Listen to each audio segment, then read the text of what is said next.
Man. God, it's just so weird. Why? If anyone from Jitsi is watching this, why? It's one of the less offensive, creepy computer voices, Leandro. Okay, true, but still, like it's so authoritative. It's so demanding. Well, not demanding, I guess. I guess it's no more demanding than the lady. It's demanding that you perform, Leandro. Perform for us. Okay, all right. No. Okay, all right. Okay, serious time. I feel like I should restart the stream now. Why did we get into this? Anyway, no, hi. this is completely professional, Leandro. Let's go. Yeah, exactly. Anyway, hi to anyone who's watching this. You're watching a game that was arranged through the Gauntlet, which is a community on the internet that gets together and plays tabletop role-playing games online. You can find them at gauntlet-rpg.com. We find all sorts of stuff there. You'll find their blogs, their forums. You'll find the monthly zine codex, which usually has supplements to existing games, original games in itself. Not sure, but like Gauntlet is doing a Kickstarter. I think it's closing sometime this week. I'm not sure the date is, but I'll put a link down below for one of those Codex games, Trophy, which reached its final stretch goal. It's ridiculous 20 plus contributor mega dungeon. Jesus Christ, it's like it's ridiculous. Look forward to seeing that thing. And of course, the main thing the Gauntlet provides is the Hangouts calendar, to which all their games are arranged.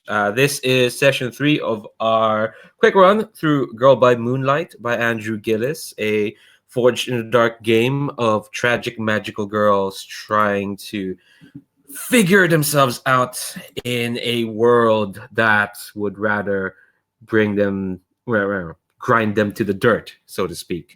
So far, we've created a world that seems set on doing that, but let's kind of meet the people who the world is trying to grind down. So I'm going to go from left to right on the character keeper and call upon each person, just like introduce yourselves, pronouns, and your character. So first, I'll start with Steven.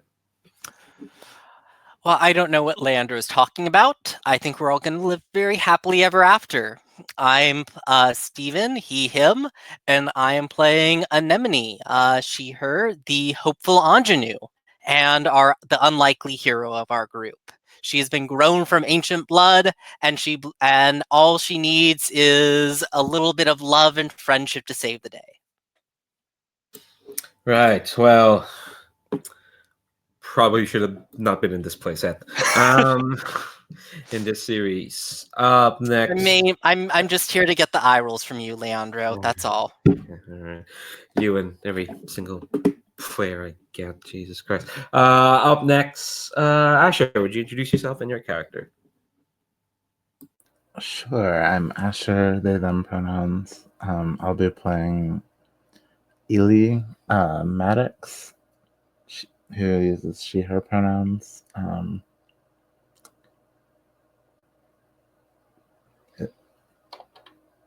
I forget which one of these is like our some the Guardian playbook, I guess. But she's like more of an explorer because we have this necropolis around us. So she works in the school archives and gathers things and tries to protect history. Well, yeah, that's my character. Yeah, you try to protect history. Well, what the sad thing is that history happens to you. That's just how it is. And last but not the least, Rob, would you introduce yourself and then your character? Hi, I'm Rob. I use he, him pronouns, and I am playing Mal Kingdom, the daughter of the headmistress here, and a former agent of darkness who has decided to fight for the side of good for, I don't know, shits and giggles.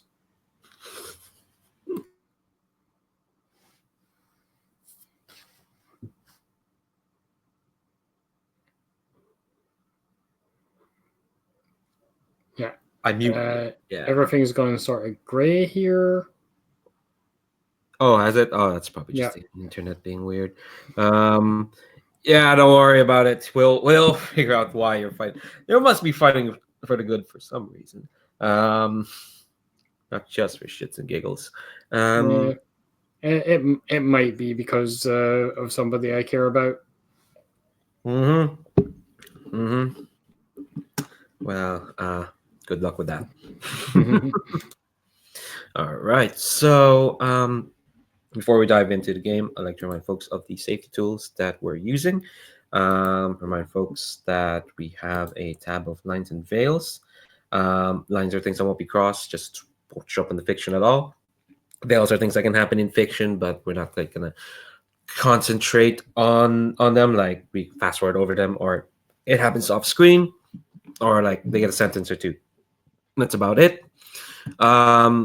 Also remind folks that we are using the X card for this series. Basically, if we do roll into a scene where folks feel uncomfortable for any reason, and any reason is perfectly fine. In fact, you don't even have to explain what the reason is. And it could be anything. It could be a name. It could be a detail. It could be like even just the general tone of the scene itself. You can say you want to X card that either on our chat or on the Roll for Your Party if you want to make the symbol here on the video, or just say you want to X card something. I might ask some questions on what's being X carded, but no one gets the question if the card is played. If it's played, we'll respect that and we'll go back and try something else. And remember, we have an open door policy. If folks need to step away from the table at any time for any reason, whether there's an emergency or they're more tired than thought, they need to take a breather, or they really have to go, they want to call a break, we'll pause the game. At any time, people can call a break at any time, for sure. It's your safety and comfort is the most important part. All right.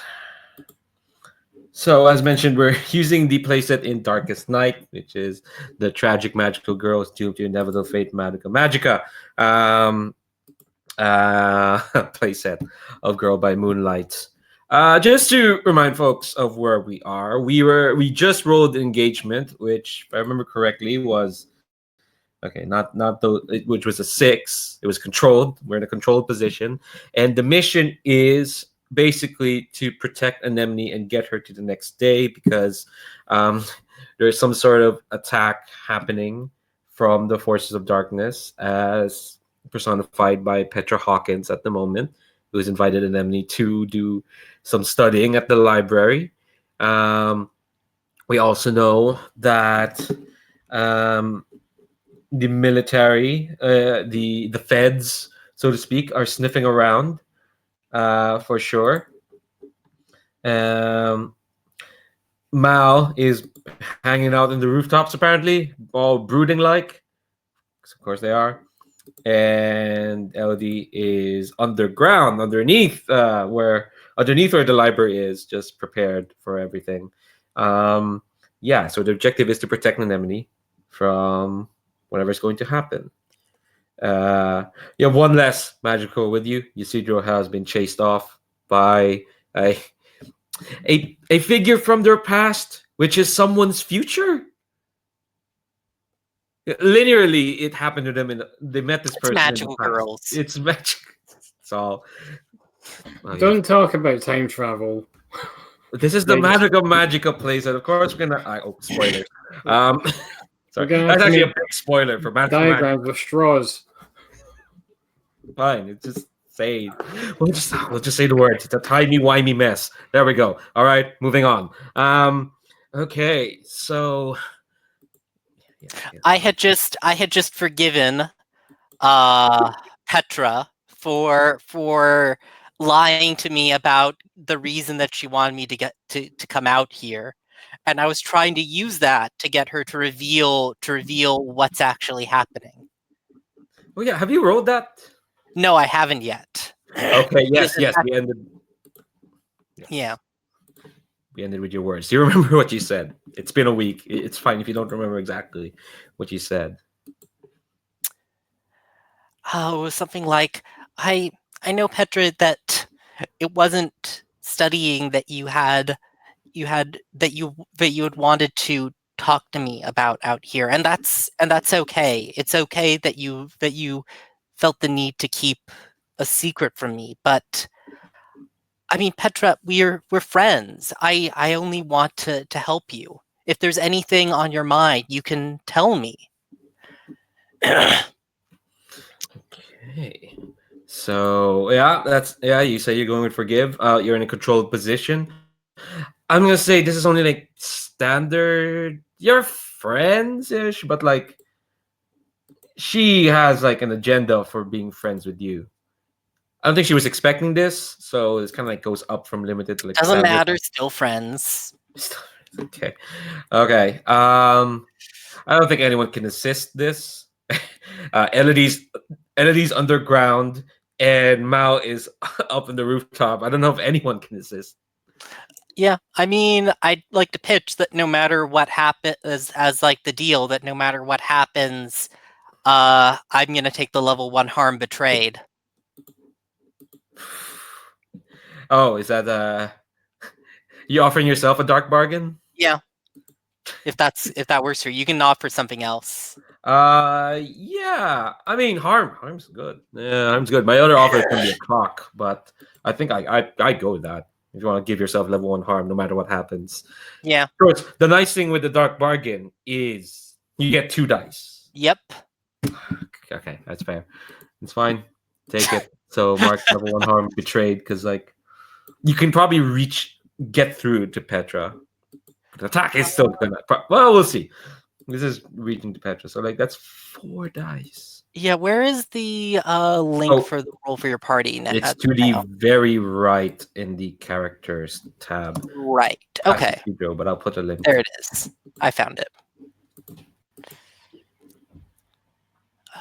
So let me first off roll an extra 2 dice.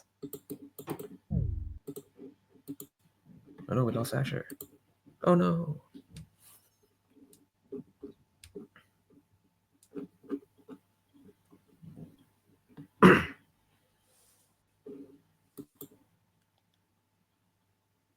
And my high die is a 5. Cool. All right. Well, it's still controlled. So all right. Let's see what the results. Yeah, if it's a partial success, but if it's controlled, there's a moment like you hesitate. So I think you say that, and here's where the betrayed harm is going to come in. And yeah, there's the way this sheet is written. You don't have to write betrayed. Just mark that. I think when you say this, I think we describe this day as like coming to an end, like day slipping into night. So it's like this nice orange sort of dusk. Yeah, I'll ask both of you. Well, the 2 of you are still here. Before we lose anyone else to the internet gremlins. What does it look like when the forces of darkness attack? Like, what kind of like the telltale signs? I'm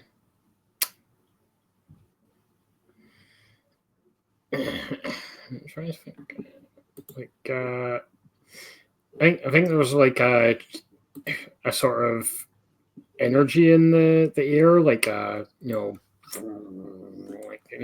sort of a oppressive, like buzz to everything, and maybe everything sort of warbles, flickers.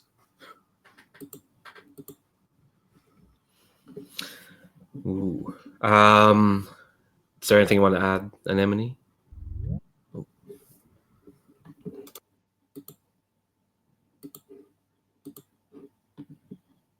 You're muted, Sia. You're muted. Like I feel like the earth kind of groans a bit as like it almost feels like you can almost feel the roots and plant life spreading under our feet. Yeah, I think down below, Elodie probably feels that very keenly, like the earth ripples around you, and I think you see like the ripples are almost like coming from Petra.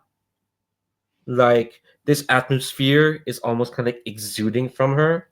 So here's your like moment of here's a moment of hesitation. You say this, and like her eyes kind of like connect with yours, and you know that like, oh shit, something's about to happen, and she's kind of like the linchpin of this. Do you want to press on? You're muted. Of course. Of course you do. Okay. So many jitsers. Okay. So I think she just kind of like shakes her head as if to say like it's no, it's nothing. There's I reach out and take her hand. I think you feel this like flickering, this almost like the air is almost like vibrating around you. I'm gonna this is weird. I'm gonna make a 6-step clock for Petra, and this is kind of her as an obstacle, I suppose. So this is like the complication. You've reached out to her. I'm not gonna take that away from you, but it's gonna take work. Because I think you reach out for her hand, and there's a moment like you grasp it, and then she kind of like pulls it away, and she says like, it's and then you don't have to save everyone. It's fine. I don't have any problems. I don't have anything to say right now. Let's just get inside. Let's just get inside. So I think they. Oh, okay. The complication is your position is going to go from controlled to risky because the air is starting to flicker. Sure. Let's go with that. Specifically for Anemone, I think for Mal and Elodie, it's still fine. But you decide to press on. You're going to stick with her. So your position. Yeah, I noticed the air, and I'm like, I nod my head because I've seen this before, at least with the attacks in the past. Mm-hmm. But I do say, like, how do you know about this? Because I don't know Petra is evil.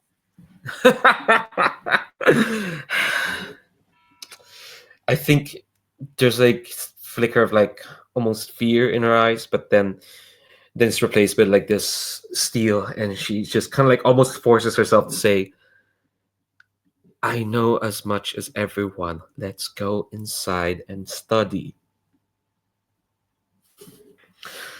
Let's cut to Mal. Mal, you feel the energy change, and you see Petra and Anemone walk inside the library. What do you do?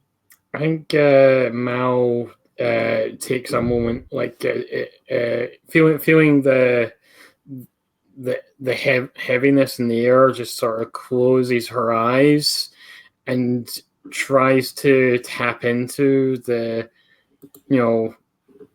basically the undercurrent of darkness in the area to try and figure out where the attack is going to come from. Where's the danger? Mm-hmm. You're not transcended, the plan, sort of thing. Right? Yeah. Huh?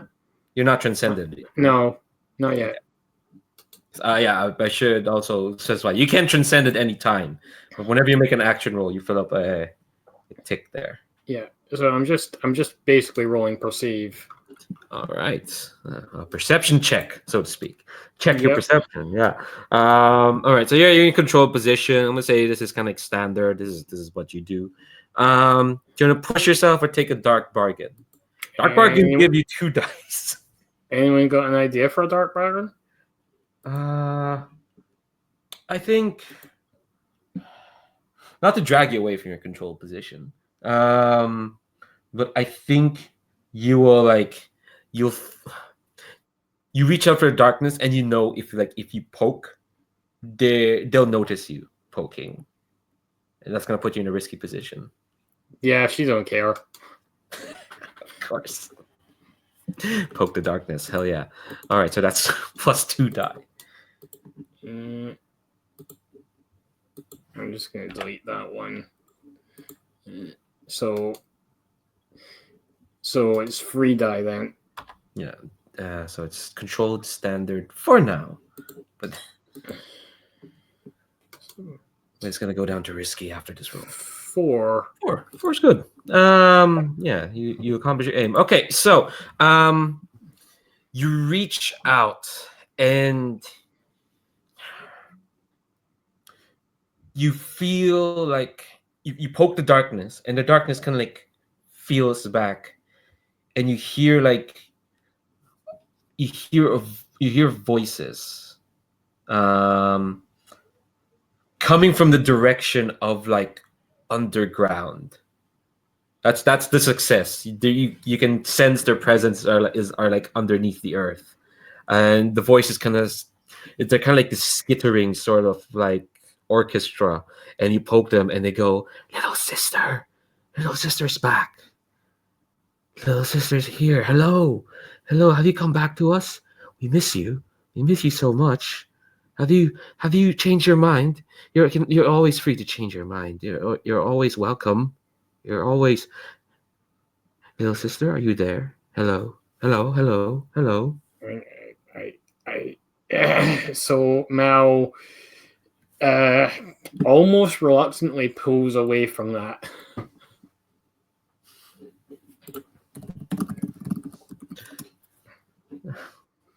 Almost reluctantly. Yeah. Fair enough. I mean, you can choose to resist being in a desperate, you're not in a risky position. You don't have to. You have plenty of stress right now. No, I'm fine. Okay. All right. Everyone's still fine. Asher, how's the tech stuff? Can you hear us?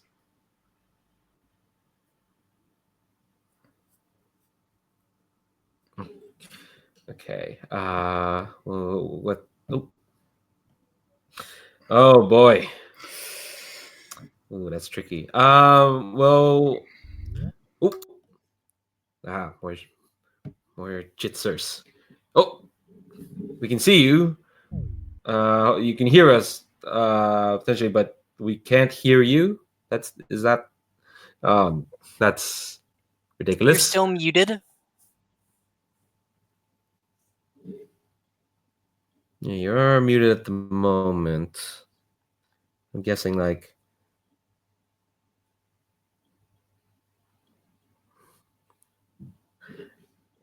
Okay. Well, we'll give you like we'll let you try to work on that. We'll play on for a bit, and then we'll wrap up to you and see if problems are a bit in. Let's try to make them surmountable. We'll do another round with the other two, and then come back to yourself and see how you're doing.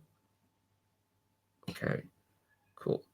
Right now, did you hear what all has been happening? There are voices coming from the underground. Good luck with that. Okay. So yeah, I think let's cut to Well, actually, before we cut away from Mal, you pull away from that. But what do you do now that you know where they are? I'm gonna find the closest entrance to the underground and head down to check that out. Okay. All right. We'll come back to you there in a moment. Cut to Anemone. So I think Petra is almost like, after you just straight up try to reach out to her, I think she's like in a bit of a, she looks like a bit more tense. She's almost determinedly has pulled you towards a desk in this very nice library. There's some folks, you could see like there's some folks taking a nap in some of the desks there. There's like someone's built a fortress of law books over there. You're in high school. You don't know why they're going through law books. What's up with that? I'm just reminiscing about college. I'm sorry. Yeah, and Petra almost kind of like determinedly like drags you to a desk and kind of like almost kind of like makes you sit down. And she looks out the window for a moment, and then she says, "So how's your algebra?"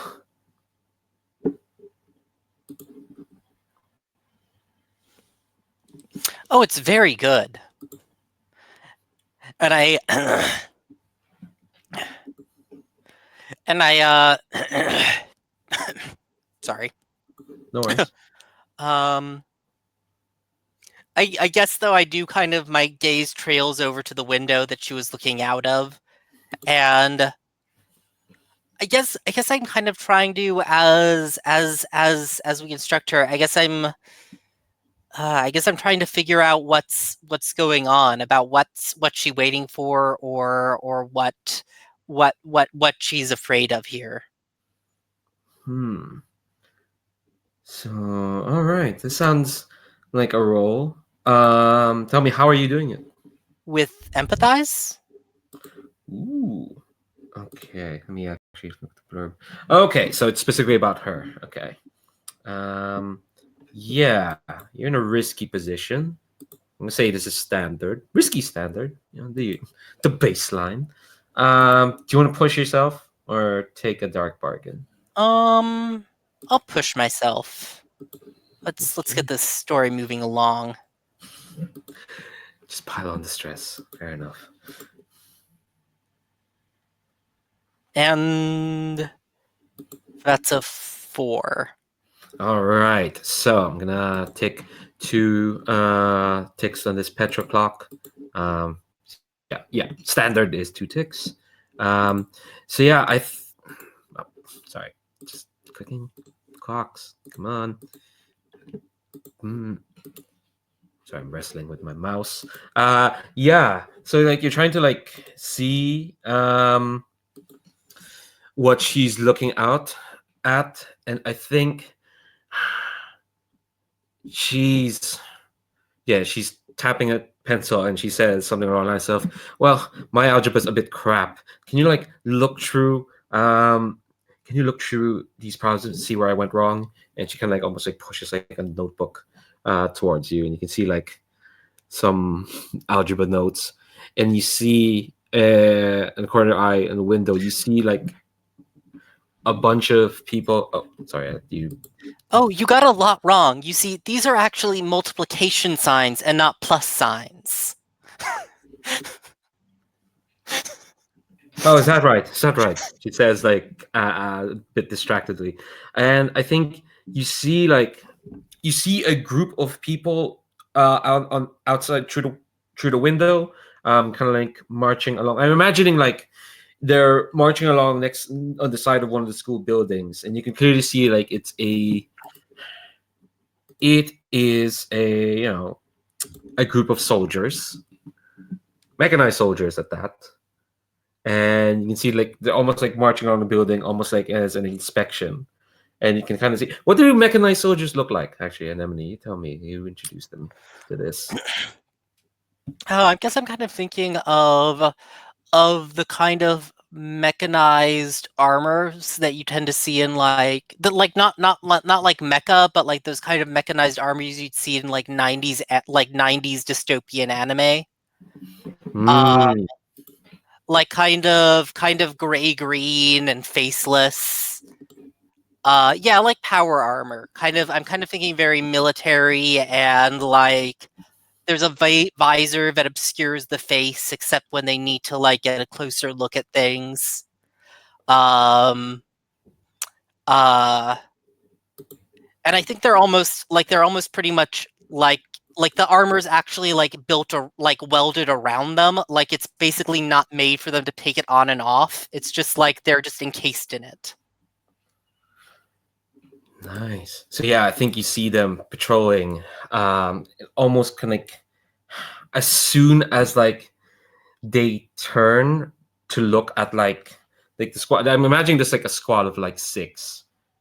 They're mechanized. They can need more than 6. But once they turn to look towards like the library, you feel again the earth ripple, and the ground in front of the troops almost like literally ripple. And Petra kind of lets out this like kind of like forced laugh and say, "Ha! Oh, well, I told you algebra is not my strong suit. I guess I should change those multiplication symbols, right?" And she almost like kind of like She grabs Also, your these hand. are equal signs, not double minus. Okay. I don't know. She gives you a look. It's like, I'm not that big of an idiot. And the grip on her pencil almost kind of like tightens. And I think you kind of get the sense that like the rippling is absolutely coming from her, but it's not like, I guess you did roll a success on that, fine. You get the sense that like she's like almost like she's acting like a beacon of some sort, or like something on her is like a beacon, because like it's like as soon as like the mechanized squad turns to look at the library, it's almost like they notice something. They start marching towards the library. Oh, go ahead. Oh no, go ahead. What were you gonna say? I was gonna cut to Elodie, unless there's anything else you want to do. Okay. All right. So we cut to Elodie. What does underground look like? I think it looks like the rest of the school is just underground. I wasn't. Yeah, I was imagining like little windows near the roof. Mm-hmm. Oh yeah. That's the big difference. Yeah. So I think when you kind of like you see like Petra and Anemone walking to the library, I think you feel what we were describing as like the ground around you kind of like ripple as you kind of know like, oh shit, things are coming. And I think in the tunnel, imagine you're like in some like in this corridor, and there's one end leading towards the library and the other end leading off to the rest of the school. And I think you hear like rustling and like rippling from that end, and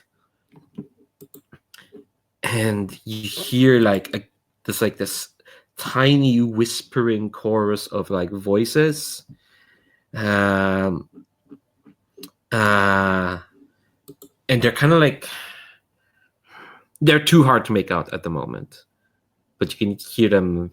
You can definitely hear them from there. From like a stairwell. Yeah, just like I think there's stairwell leading further down, and you can hear like tiny whispering coming from further down. What do you do? I guess I'll go up. I have to protect Anemone eventually. Okay, so you're heading up to the library. Oh, yeah, on like the ground floor. Okay, so yeah, I think that's perfectly fine. Yeah, so you make it to the library, and imagining this library is like varnished to the moon. It's fairly, it's all wood. Okay, maybe I'm imagining the Xavier Mansion from the X-Men films, that kind of varnished wood, and Sounds about right. yeah, old sort of feeling. And you I think you come to the ground floor, and it's a kind of place where like you step around the wood, you can hear the squeaking from and you kind of get the sense like, oh, everyone's hearing this squeaking, and like the receptionist kind of like, or I guess whoever's like the attendant of the desk kind of like looks up and sees you, and it's like, you're not meant to be here. Well, my friend was coming here to study. I was just coming to visit. Is something going on? I think she like this person kind of like staring at you, and she's kind of like slowly just saying, "You're not meant to be here. I'll Go." keep walking. She kind of like moves to like, she does something. and she moves to like kind of like stand in your way, and again she has like this slack jawed sort of look, like, you're meant to be downstairs. I guess I'll try to push her out of the way and get a view of Anemone. Cool. All right. So we'll go through like how to roll with this. First, I'm gonna ask you what action rating you're gonna roll. So which one of Seems these? like defying. Heck yeah. All right. So I'm gonna ask. I'm gonna set the position in effect. You're still controlled. You're the only one who's still in the controlled position. Everyone else has decided to take bargains to get down to risky. And yeah, so controlled. I want to say standard. I mean, technically, you're meant to be allowed to go in here. It's a library. Like, come on. Yeah. And you're an archivist. Like, come on. You work in the archives. What's up with this? So yeah, so it's gonna be controlled standard. I guess no. Can anyone assist? Probably not. Yeah, they probably don't know I'm here. Okay. We all had Alright. different spawn points. Yeah. Shame. Yeah. So then you can. Then I get to ask: do you want to push yourself or take a dark bargain? Pushing yourself is 2 stress, and a dark bargain is I basically add a complication, but you get extra dice. But I don't have any stress, so I might as well push myself. Cool. So you get 1 stress. No, you get 1 die at 2 stress. So your defy is at 1. So you are rolling 2 dice, 2d6, and you're gonna take the highest. Okay.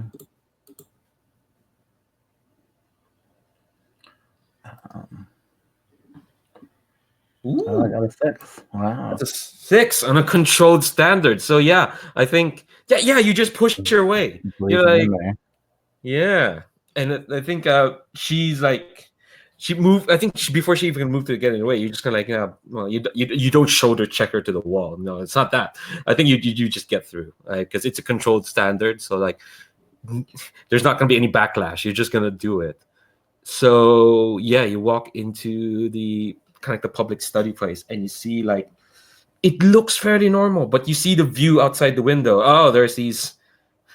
What are these mechanized soldiers doing? They're marching towards the library, and you can again that weird energy that seems only magical girls can tap into at the moment. There's like weird flickering in the air and kind of like bits of the world rippling, and yeah, there's Petra and Anemone. Everything looks fine. Everything looks okay. They're just doing their homework. Yeah, they're just doing their homework. It seems very normal. That's weird. Yeah. Seems weird. Is there anything else you want to do? If not, I'm going to cut to... I guess try to get their attention. Like, are you all okay? There's this army coming in the window. Oh, you just walk up to them and just say that? Yeah, like trying to wave or knock on things to get their attention. And Emily, would you notice? I mean, so where are you doing this? I guess, like on the table in front of you. I mean, probably, but I'm also kind of thinking that I need to run out and like stop these soldiers from entering, since they've clearly come for my friend. Okay. I think, yeah, so Elodie, you kind of like walk up to the table and like try to get their attention. And Petra is kind of like, Elodie, Maddox, we're doing our homework at the moment. And this is very important. Don't need you just... Could you like go? We're kind of busy right now. I have homework to do also. You're not the first person to tell me to leave. This is another roll. What are you rolling this time? Is this another defy? Sounds like it. But I have a ability when I protect an ally, take +1 to a resistance roll. Oh, the resistance roll. That's something else. That's a different kind of Okay. roll. This is what you're doing is an action roll. Resistance is for when you want to say no to a complication.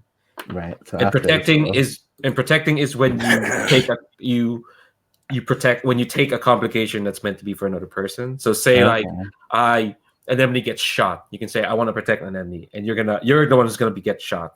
but you can say you want to resist that shot, and you get an extra die to that roll. That's cool. Yeah. Thanks for explaining that. No worries. But we'll get to that if we get to that. Right now, this is just an action roll. So same process as before. And when I mark the transformation check every time I roll, is that right? No, only when you've transformed. Have you you've not transformed yet, right? No. Yeah. So only when you transform, you mark the track, and when you fill it up, then you're done. Okay. You only get that many actions as a magical girl. So yeah, we'll save that for later. Yeah, so you're rolling Defy again? It looks like a 6, but it's actually a 3. Oh, well, actually, we'll disclaim that because we're meant to go through like the process. Oh, sorry. No worries. Yeah, there is a bit of negotiation. So one, So, like, position and effect. yeah. So yeah, Defy. You're still honestly, it's still kind of controlled limited a bit because Petra doesn't give a damn about you. So what that means is like because she has that clock, limited means 1 tick to that clock, standard means 2, and great means 3. And that clock's kind of like there to like defeat her as an obstacle. So controlled limited. Is anyone assisting? And Emily, do you want to assist? Like what are you actually trying to accomplish with this role? That's a good question. Well, Petra's telling you to leave, and you're insisting you're staying. Oh yeah, I'm just like, oh, but I'm just trying to remember your. What happened to my? Oh yeah, here we go.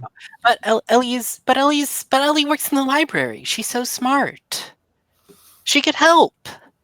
And I'll spend a social link that I have with Elodie to give her. That's how it works, right? Yes. You got 1 die to an ally's actions. Yeah. And you don't get stressed. So you have 2 dice now. You have 1 bonus die, Ellie. So do you want to push yourself or take a dark bargain? Same as before, either the 2 stress or a complication. I'll push myself again. Why not? Okay. So it'll be 4 dice. I'll definitely succeed then. You'll be fine. You'll be fine. That's up to 4. Actually, it's up. No, it's up to 3 because like you started with 1 die because you're rolling Defy, and then 4 stress. Oh, 4 stress. Yes, you're up to 4 stress. So you're rolling 3 dice. All right, so 3 dice on a controlled limited. So I'll add that one. So I got a 5. Cool. All right. So 5 is a partial success. So it means you do it, but there's a complication. So I'm going to add 1 tick to Petra Hawkins. And I think she's just kind of like, fine, sit down, pull out your homework. I'll get through this. And I think the complication is... I'm so glad the 3 of us get to spend time together. I never see you with Petra around. It's weird. She always runs off when you come up for some reason. There are reasons for that, but I dare not say right now. How's your algebra, Ellie? Oh, Mad Dog. Sorry, she doesn't call you Ellie. She calls you Mad Dog. Is Petra in love with Ellie?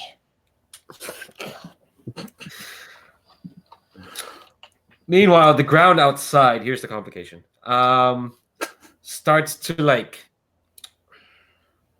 how do you say, bubble? Yeah, it starts to bubble. It's a weird effect. Like the ground outside starts to bubble, and you can hear like the mech squad kind of like go into formation almost. It's weird. No one else in this library is acting like something weird is happening outside. What's up with that? And I think the complication is you're now in a risky position as well, Ellie. I'm being nice. I could hit you with something worse, but like, Risky position sounds fairly That genteel. sounds pretty risky. Yeah. Yeah. All right. Back to Mal. Mal, you're in the rooftops. I think as you're bouncing around, you see like the mech squad kind of like almost kind of like forming up. You can hear like some. Well, no, they're not shouting to each other because they got their headsets and whatnot. They're just talking to each other, and you see them like kind of go into formation. You see like the ground to the side of the library is bubbling. So I was trying to like I was gonna try and like head that off at the in the underground if I could, Mhm. like try and get ahead of it. Okay. Okay. So what are you rolling for that? I think there's an action roll for sure to try to get down to where you found the voice. So if I'm being honest, then I would say it would have to be flow, which I have no dots in. Hey, that's what pushing and bargains are for. So yeah, definitely with a flow, it's a risky standard, for sure. If you're rolling with flow, do you want to push yourself or take a dark bargain? Reminder: dark bargains give you 2 dice. What would the dark bargain be? Just out of curiosity. Ooh. What would the dark bargain be? I think the bargain is I think I know you like stepped away from poking the darkness, but I think what's gonna happen is like so you say you want to get there before they like come up, right? I think you hear like a voice get through even though you've retracted your attention, and I think the voice is just like, we're looking forward to seeing you again, little sister. And I think the bargain is they're gonna be like ready for you, and you're gonna be in a desperate position when you get there. Sure. Hey, look, desperate position equals XP. That's always my thinking. Yeah. For sure. That's 2 dice. 2 dice for a risky standard. Yes. Okay.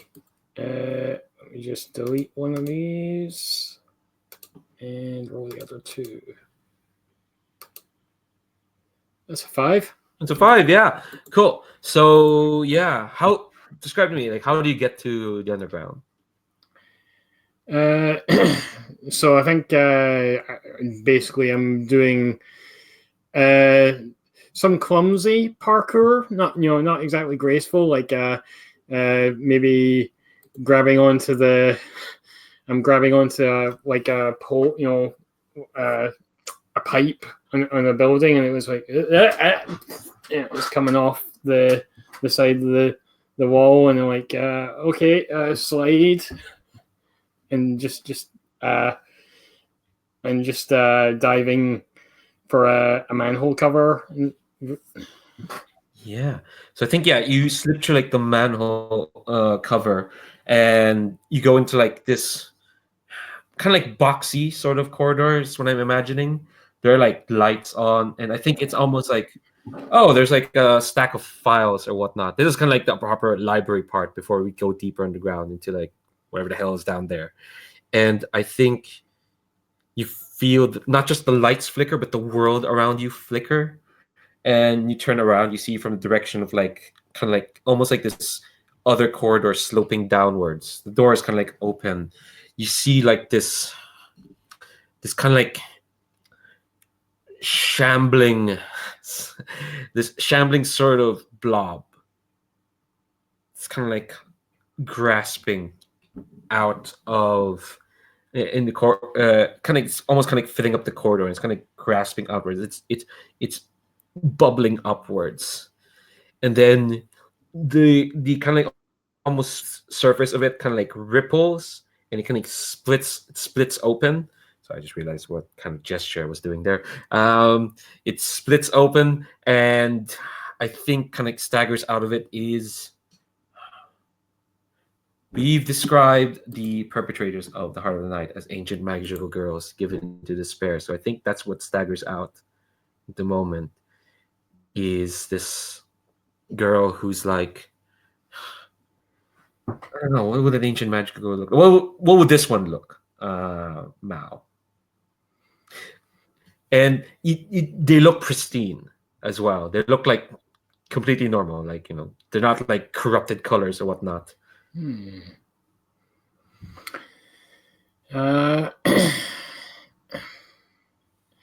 think like maybe some sort of like priestess, like in a flowing robe sort of thing, and maybe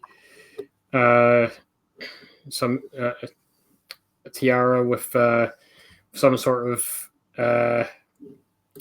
insignia on the robe about like a floral insignia, since we're going with a sort of flower motif. Yeah, and I think I think she's carrying like this staff, and it's like almost like kind of ceremonial.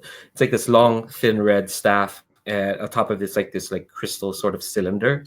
And she kind of like steps forward, and she kind of like gives you like this smile, so like ah.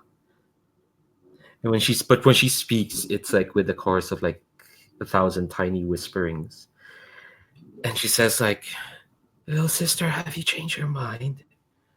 There's always a door open. There's always space for you."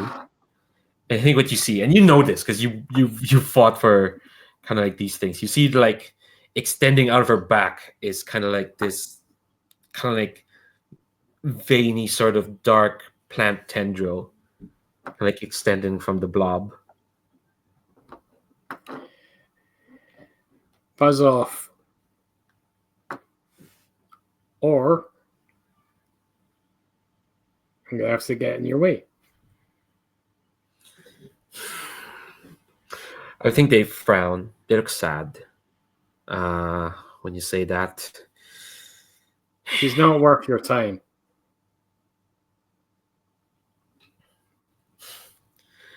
But There's no darkness in that one.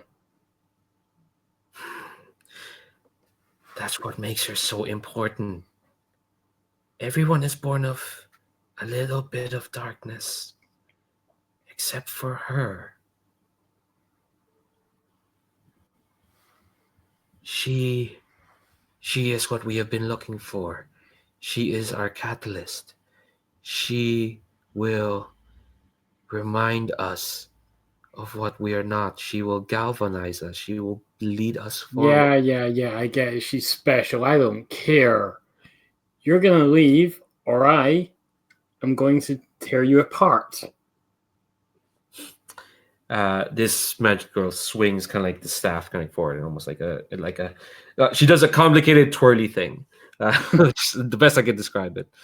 And she kind of like readies like the staff, and she says, "We're sorry it couldn't be you, Mal. We're sorry you're not special.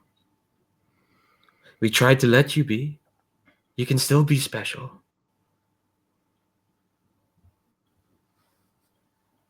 I think that pushes Mao just a bit too far, and she's going to transform now. Okay, so we've been here for quite a bit, so let's take a break. We'll come back. We come back to this transformation sequence.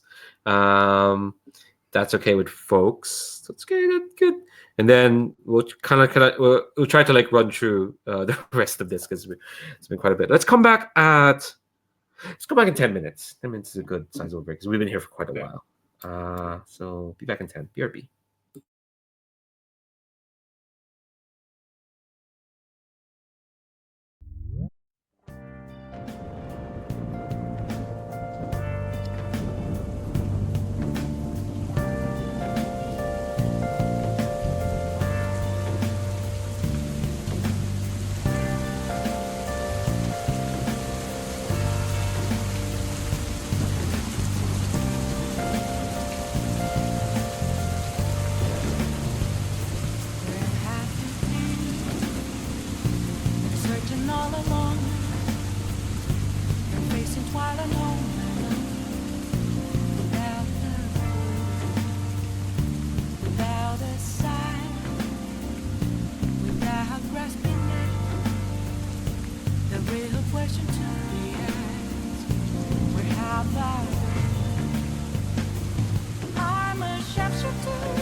take off my mind with you.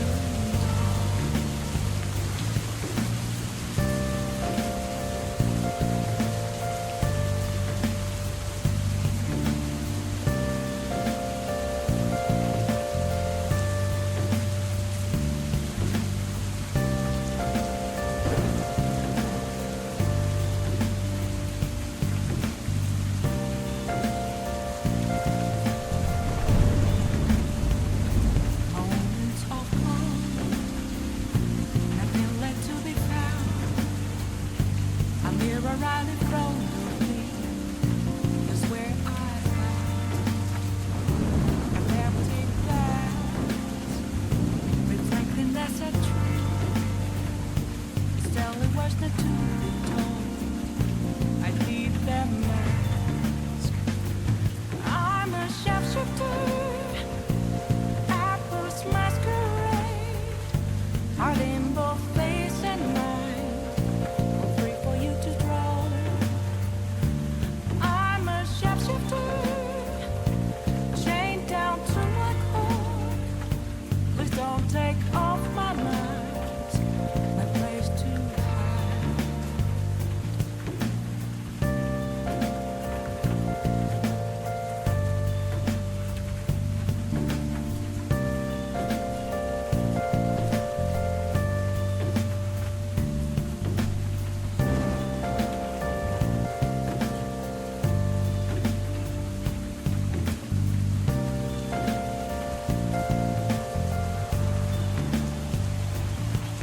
I can't tell you how to see me.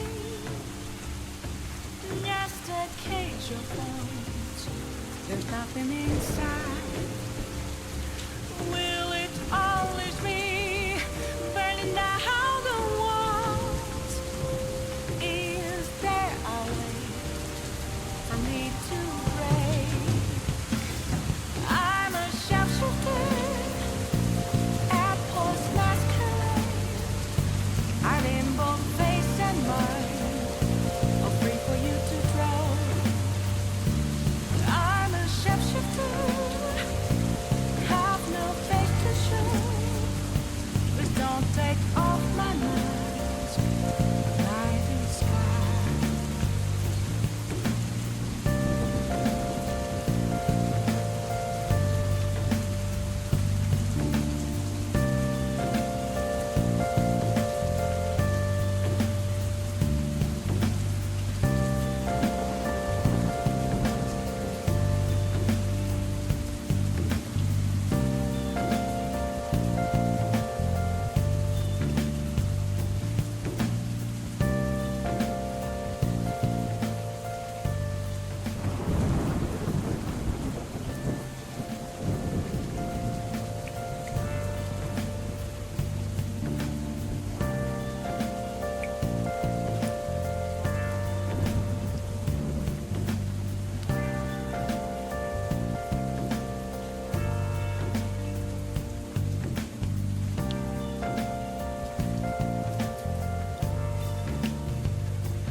a cage of bones. There's nothing inside. Will it always be burning down the walls? Is there a way for me to pray? I'm a sharpshooter at post masquerade. I'm in both face and mind, all free for you to throw. I'm a sharpshooter, have no face to show. Please don't take off my mask, my disguise.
All right, how's everyone doing? Cool. Just pop the chat. Give Asher a few more minutes. I switched to water, and then before I went to drink it, I tried to blow on it, and I forgot. I switched to water. Yeah, that doesn't work.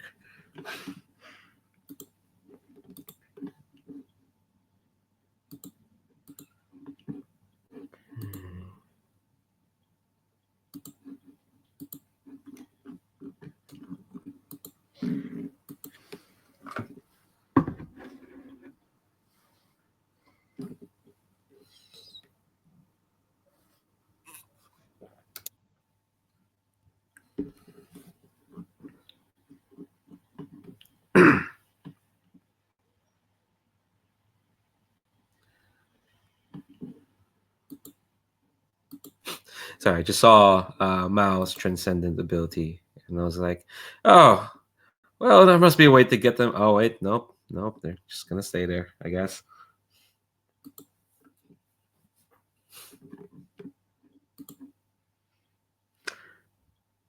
Okay, all right, everyone's back.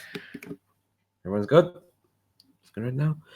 Okay, yeah. When first I have a hard out in like an hour, so let's see what happens. Let's come back to okay. So I know we went on break, but I'm gonna pretend this magical transformation happened before the commercial break of this episode. So yeah, Mao, what does it look like when you transform? So it looks like sort of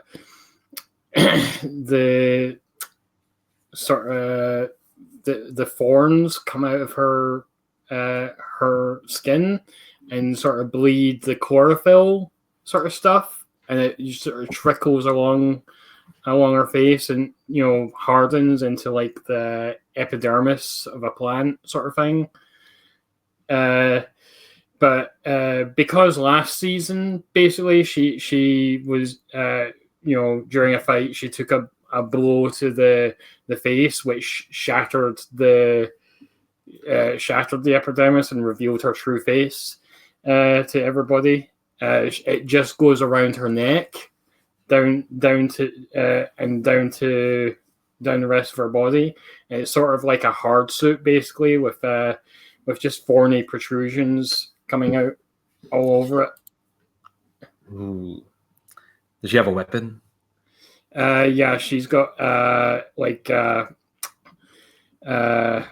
sort of twin daggers. Nice. So yeah, actually, let's get a roll out of you, and then we'll cut back to the gang up in the library, enjoying fine homework time.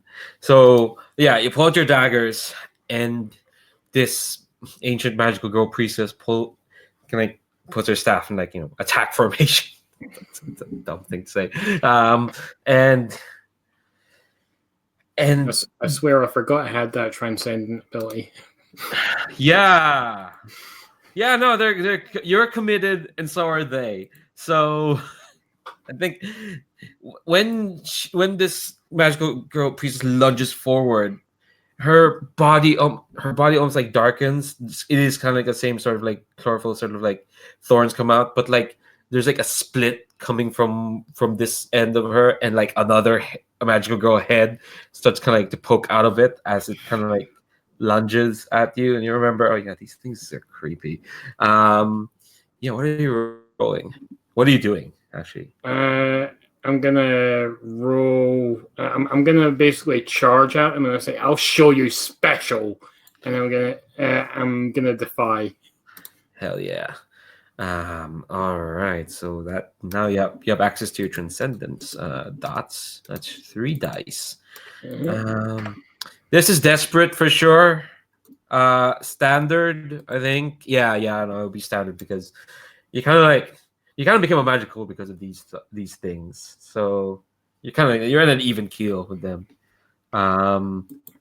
Yes, this is absolutely desperate standard. So I'm gonna push myself as well. Ooh, nice. 4 dice. You don't want to bargain? Because they irritated me. Fair enough. All right. Take 2 stress. I take 2 stress for that, yeah? Yes. Yeah, it's still 2 stress. Okay. And where's the roll for? Okay, so that's 4 die. 4 die.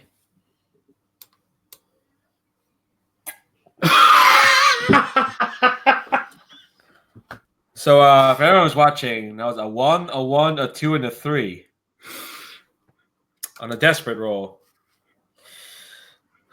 Oh, it was so shocking that Steven had to turn off his camera in horror. Okay. You get an XP. You get yeah. Look, you were still gonna get XP even if it wasn't a failed roll. But okay, here we go. And don't worry. Okay, actually no. So I think you lunge forward, and yeah, you see the person's like skin splitting and the other head coming out, and it's probably like it's wearing some sort of this like veil, I imagine, and arms sleeping up forward, and they've got like claws. What you don't see is as soon as I think you get like their 2 daggers up to like the 2 heads that are there. Oh, yeah. It's 1, 1, and a 2, and a 3. Also a Mao. Don't know why that's there. Yeah. So yeah, I think you get like your 2 daggers to block the 2 that are throwing out, but you don't see is the 3rd one suddenly sprouting from the first one's back, who kind of just sprouts out, and they're wearing a crown and what looks like nun vestments, and they're coming out, and they're pulling out a sword as well from this person's back, and they just kind of like take a swing, and you're gonna get like cut here around on your face. You're gonna take level 3 harm. Do you want to return? How much stress am I at? 6 out of 9. Yeah, I mean, come on, you're just gonna go into eclipse. It's not the worst thing. Okay, I'll give it a shot. Actually, let me look up armor. I think when you go transcendence, that's when you get armor, and I think armor is Well, transcended, the protagonists have armor against physical mark an armor box to reduce or avoid a consequence without rolling to resist. So you can bring it down to level 2.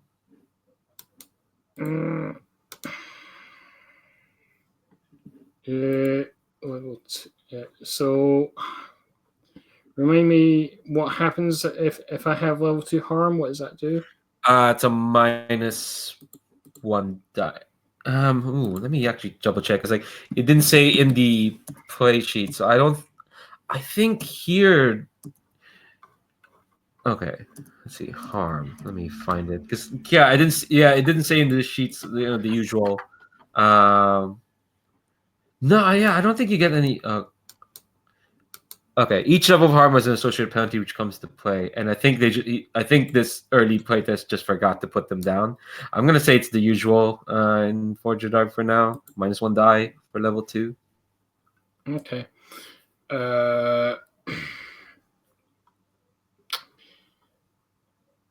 I'll take it. Okay, so you want to bring it down from level 3 to level 2? Yep. Okay, with armor. Yep. Okay, so what do you do that stops it from being worse? I think it's basically just parrying the blow with one of the blades, but the other, it still gets me. I just veered them off course a little, and Nice. All right. So while that's happening, while this brouhaha is happening downstairs, back to upstairs in the study hall. Yeah, there's a lot of people just kind of just doing their own business, even though you can see out in the window. And then I think that definitely you'll notice this, but absolutely Ellie can notice as well. The mech squad's on formation, they're almost kind of surrounding this bubbling happening on the grounds. Turn to Anemone. What do? Petra's kind of almost very determinedly just correcting her problems as you explained it. So are they surrounding the library or a bubbling that just happens in front of the library? The bubbling is happening in front of the library. They're surrounding that. Okay. I'm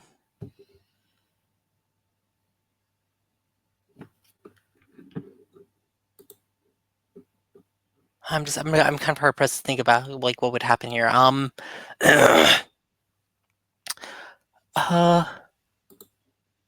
So I'm in a risky position. Where just to clarify for my character, because this might help me figure out what the action I take here is.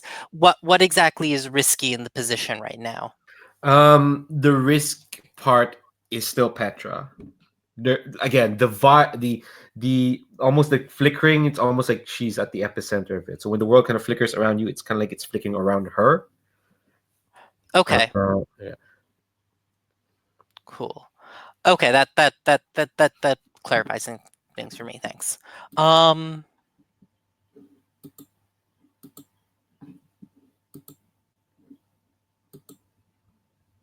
So I guess then.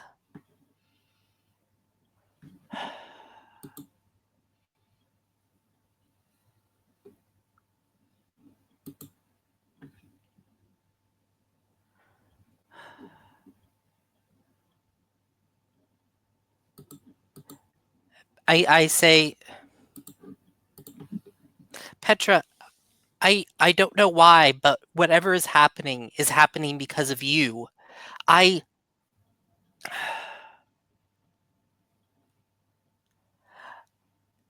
know that you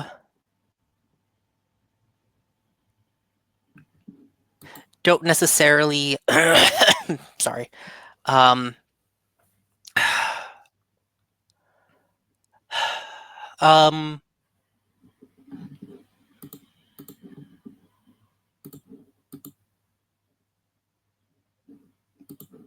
Sorry, I just have a cold, so my brain's also a little bit fried. No worries. You have to like find the words. You can just narrate what you want to say. Yeah, I guess that I'm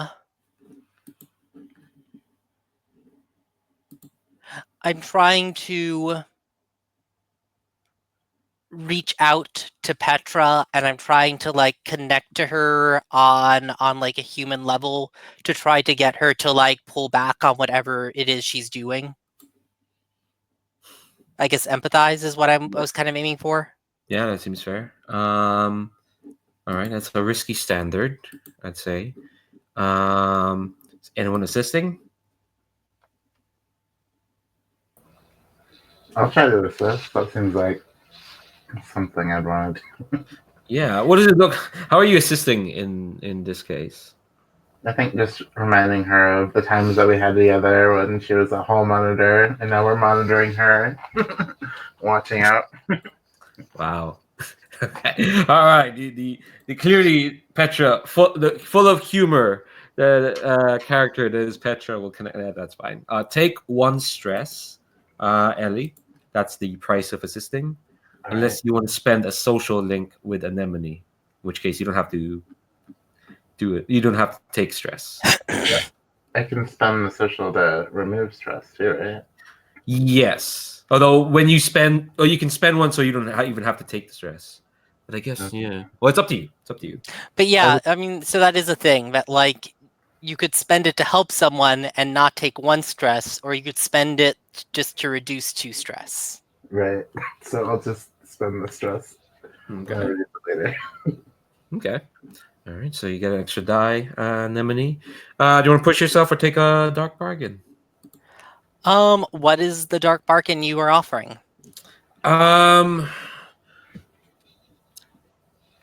You. I was gonna start. Oh, go ahead. Well, you're gonna draw some attention for sure. You're gonna hear like loud, angry footsteps from outside the learning hall, the study hall, coming towards you all. Sure, that feels like will help speed the scene up. Okay, so you get 3 bonus dice. You're rolling 4 overall. Risky standard. Okay. And that's a critical. Oh my god. I was rolling 4 dice, Leandro. Yeah, Like, but like, you don't have to be that surprised. look at what Mao rolled. Yeah, hey! Mao rolled 4 dice and got no hits. You roll 4 dice, and you get all the hits. Well, you rolled a 1 there, but still the 2 6s. All right, so that fills up this clock. And I think you reach out, the 2 of you kind of reach out to her, and she stiffens. And you can feel like almost like the flickering kind of like stop for like a moment. And she gives like this scared look to outside. And when she gives that look, it's almost like her concentration's broken, and like suddenly you feel like the other students around almost kind of like start waking up from whatever like weird haze they were in, and just going like, "Wait, what's happening? There's stuff happening outside." And she kind of like says, well, like almost like kind of like holding her breath in. I'm sorry, Anemone, but not everyone's special enough to get a choice like that. And I think the doors kind of like burst, kind of like kicked open. What you get out of that cock is basically like Petra won't be like an obstacle to you. You fill that clock, so like she won't be like a threat to either of you. I don't know about Mal there. So she kind of like, there's like a moment where like, yeah, she looks at the 2 of you and like her eyes kind of like almost like, you know how like you and I mean you reach out to like grab her hand, and she kind of like darted away. I think she makes a gesture to like grab yours. Before you can grab it, the doors burst open, and like you see, um, like two mechanized soldiers and kind of like their leader, their officer, this like tall woman. I forgot how Sabine described her, but you recognize her as like Isidro's sister, Europale, and she kind of like just points a finger at Petra and just says, "Right there, take her." And Petra like stands up, and you can see like almost like I'm gonna ask Mal this because this is kind of like character related to you. What does Petra's like transformation look like? Is it also kind of the same as yours? Thorns? No. Thorns is my thing because that was my name. But Your name is Thorn. Trying to think what her. I think it's like swirls, swirls of light coming off of her, and just sort of, turning into fabric, just sort of weaving in place, and I don't know what her appearance would be like, but it's basically just these spirals, like weaving fabric around her. Yeah, I would say before we get to like more into that, the spirals start coming up, but like one of the soldiers just immediately like pulls out a rifle and with almost like shotgun like blast, bang, and something smashes against her, and she gets flung forward, and she smashes through the window and onto like the ground where the bubbling is. And the soldiers make a move, and as soon as this happens, all the students kind of like start waking up and they're almost kind of like, what's happening?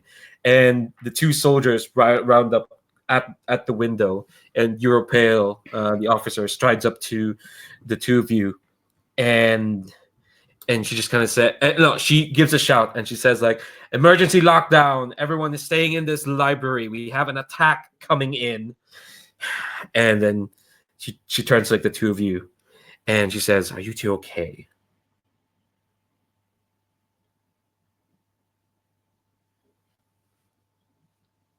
I look at her and I look back at Petra, and I just make a dash for her. Oh my gosh! For Petra, Okay. I should clarify. Yeah. I figured. All right, we'll do this one more roll, and then I'll turn to Ellie. See what Sorry. she does. I know. Yeah, no. I know. Look, I kind of knew this was gonna happen. Like, shoot a friend in front of Anemone. What was she gonna do? Get there. All right. What are you rolling? Flow. All right. Cool. Risky. I'm gonna say it's a bit limited because you're kind of surrounded by soldiers. It's more to determine what happens when you get to her. I'll throw my my whole like well-being into this. I'll take desperate standard. Okay, fair enough. Yeah, desperate standard. And I'll mark 2 stress to get an extra die. Does Ellie want to help me with this at all? Sure, I think I want to get out of here most of all because they didn't let me in and now they're not letting me out. So I don't want to be trapped. Problems with authority. Yeah. They're trying to kill us. It's weird. Okay, so take another stress. How are you helping me, just to clarify? Yeah.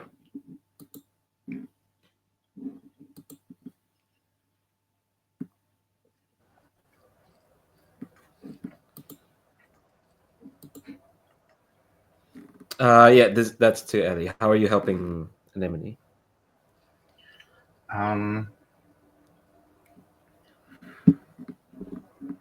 So she's trying to rescue Petra. Mm-hmm. Yeah, and run through all these mechanized troopers. I think I'll be a distraction, like roll things under them to try to trick them up. And Okay. Fair enough. slide around. Yeah. So yeah, take the stress. So one stress to help Anemone out. And it's a 6. Of course it is. Mark XP. Because that was a desperate roll under stars. So yeah, the soldiers turn to like stop you, but Ellie like trips them up, and they kind of like, and you kind of like just, I imagine like yeah, you just kind of like you step on the window sill and just kind of like jump forward, and it's absolutely like proper. It's a proper anime shot. Like kind of like time slows around, and you see like Petra is lying on the ground near to where like the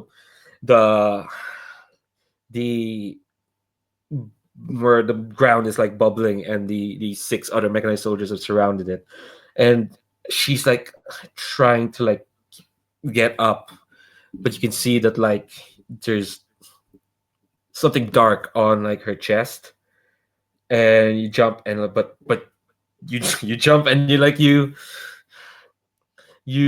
land next to her, and she kind of like sees you, and her eyes kind of like widen, and she says, "No, no, no, and then you need to get away. Get to Maddox. Get to whoever. You need to get away.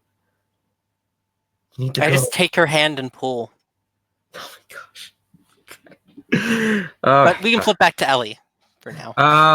Yeah, Ellie, I think you hear you hear the officer just go, damn it, surround them. Don't let the subject get away. And the 6 soldiers kind of like make to move, and the 2 on the library kind of like stand. They look at you because they kind of notice. Well, no, it was a 6, so they kind of didn't notice what you were doing. But they're moving out of the window towards Anemone. Is Ellie? What do you do? Can I see where they're trying to take her? Like, They're not taking her yet. They're surrounding her. So they're not there yet. So they were trying to take Petra somewhere, right? Anemone is trying to like pull Petra away, but she hasn't escaped yet.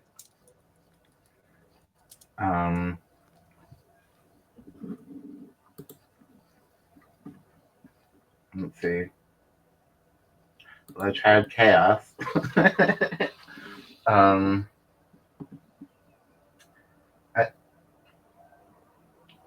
And I'm still up on the library, right? And they jumped down.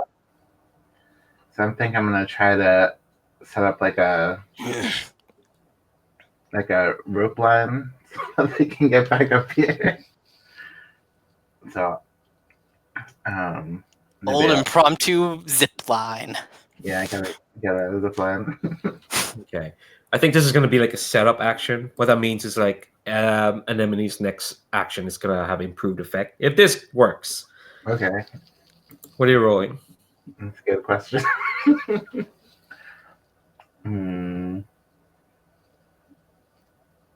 Maybe flow? Yeah. Move with grace and adapt to your circumstances. That could be it, yeah. Because there's a time element here. Yeah. All right. Yeah, so flow. It's kind of a desperate situation, honestly. This is all just a tad desperate.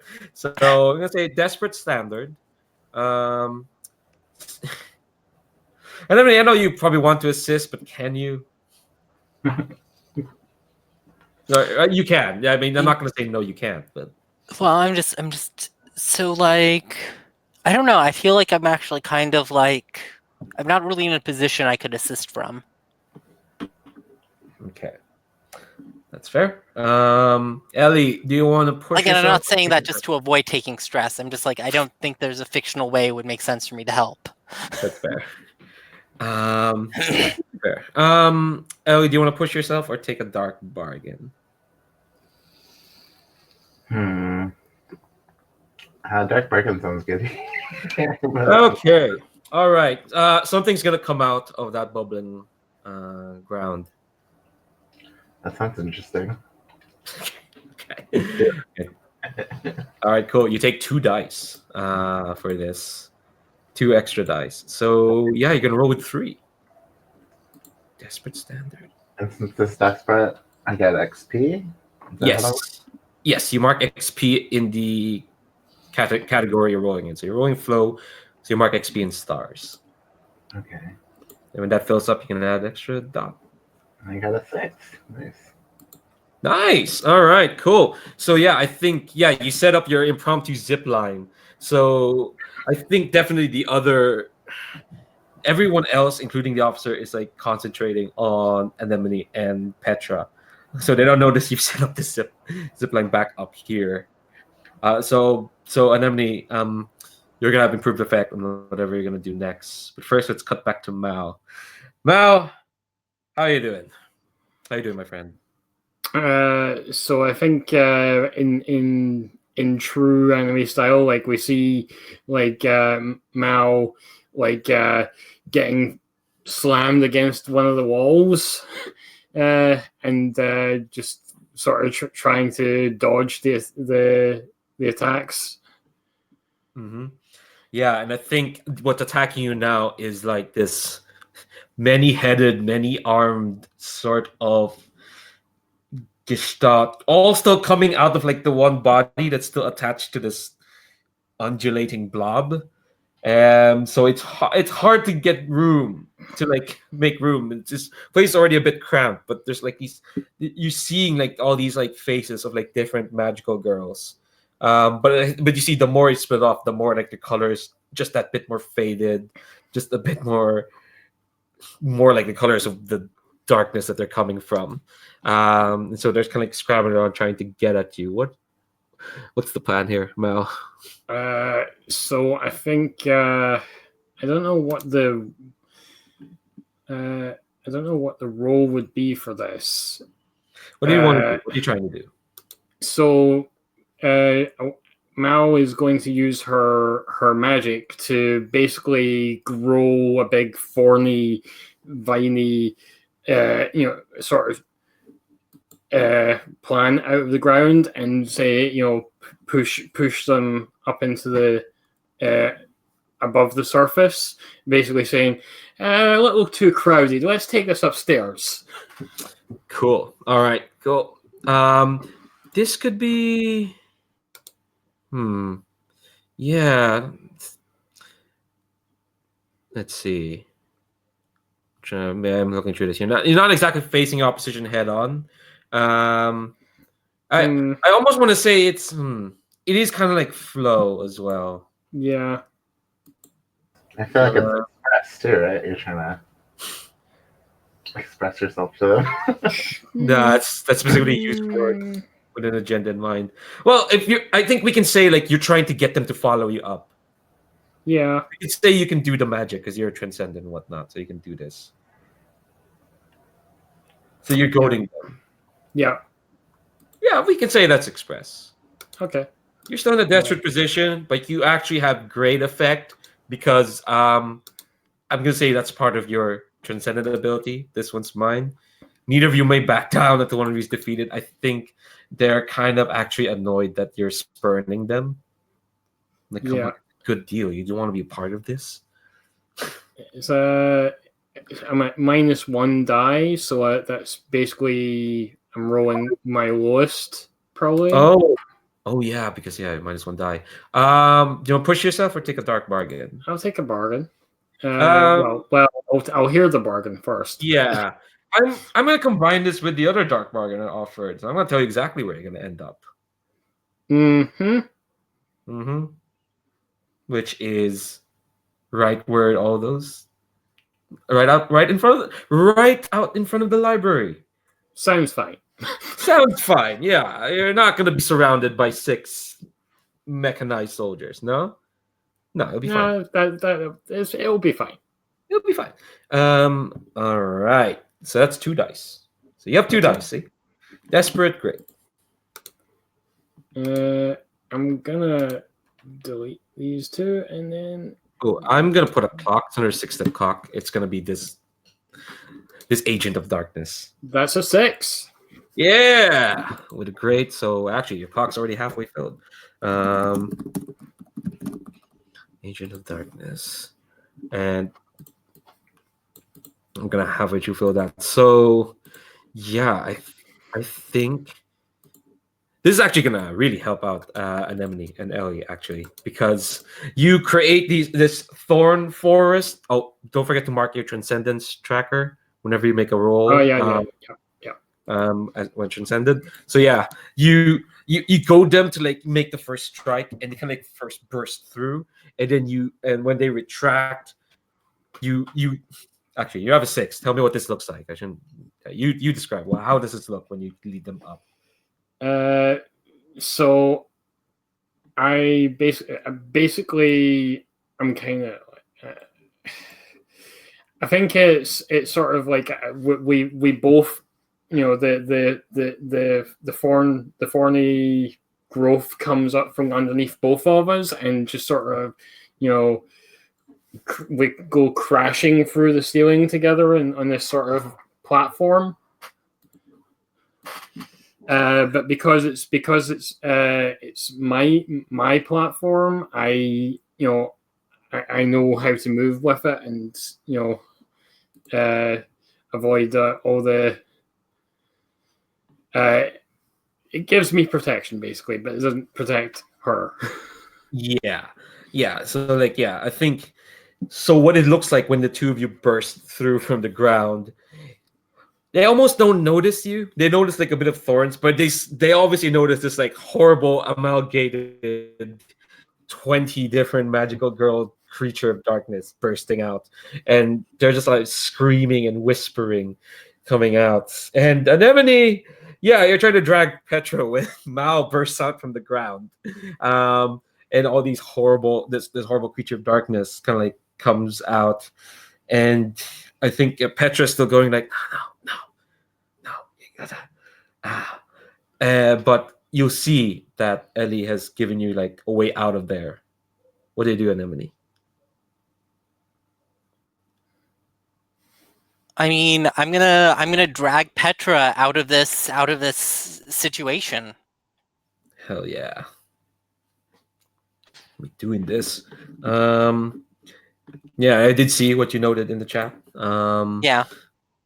For sure. Yeah. Well, no one else is trying to save her. Except you. Ellie's more interested in saving you than her. It's probably the smart plan. Yeah. All right. So I think definitely you can. We'll narrate what it looks like when you get Hero's Destiny after this. We'll see how this roll goes. What are you rolling with? To get her out. I feel like Flo's the only one. I feel like Flo's the only one that makes sense here. I would almost like suggest Defy because you're Defy. her wishes. That's also what I was thinking. Either way, it gets you one die. Yeah. And I think it's gonna still be desperate great because Ellie set you up to get out of there. Yeah, and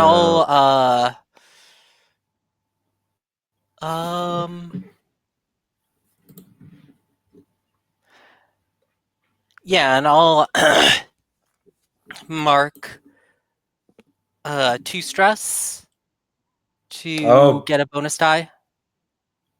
Oh, okay. All right. Well, we'll talk about what that looks like after this roll. Because you go up to. Oh wait, did you already mark? No, I already marked my stress. Okay, so I saw 7 out of 9. It's like, oh boy. Okay, but no, you just already marked it up. Okay, never mind. Cool. So that's how many dice? 4. So I mean, I got a 4. Oh, you got a 4. Okay. Cool. Yeah, where are your criticals now? Yeah. I got one when I needed it. Yeah. Oh wait, shit! You should have less effect because you have 1 harm betrayed.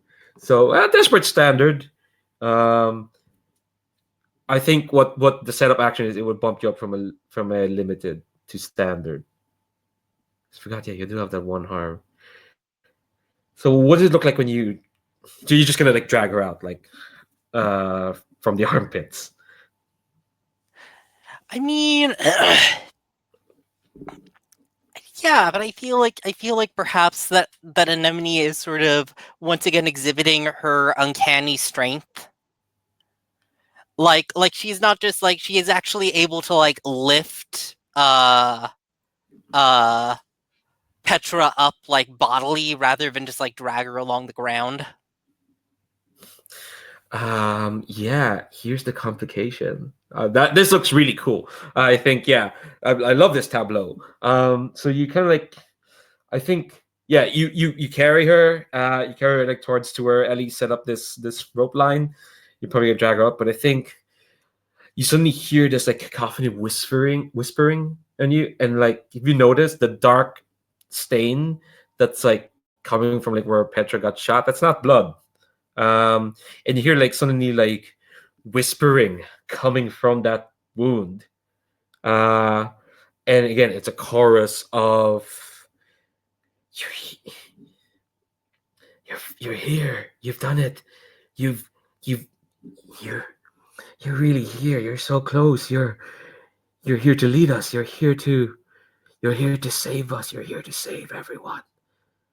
You're here to ensure we keep going. You won't let our voices die. And I think I